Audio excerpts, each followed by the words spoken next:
मालेगाव चाळीसगाव महामार्गावर भीषण अपघात, 2 महिलांचा जागीच मृत्यू। तुम्ही पाहत आहात गाव ते राज्य मराठी न्यूज चॅनल। मालेगाव तालुक्यातून एक धक्कादायक आणि भीषण अपघाताची घटना समोर आली आहे।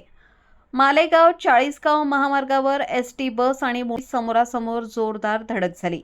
या भीषण अपघातात 2 महिलांचा जागीच मृत्यू झाल्याची प्राथमिक माहिती समोर आली असून काही जण जखमी झाल्याचे सांगण्यात येत आहे।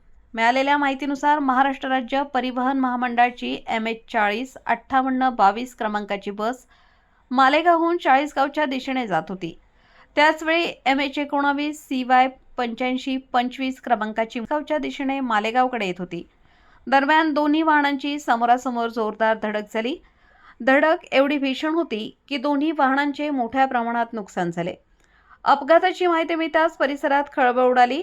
जखमींना पुढील उपचारासाठी रुग्णालयात दाखल करण्यात आल्याची माहिती आहे। या अपघातातील मृतांची आणि जखमींची अधिकृत माहिती पोलीस तपासानंतर स्पष्ट होणार आहे। या प्रकरणी मालेगाव तालुका पोलिसांकडून पुढील तपास सुरू आहे। गाव ते राज्य मराठी न्यूज चॅनल, संपादक विजय धामणे, नांदगाव, नाशिक।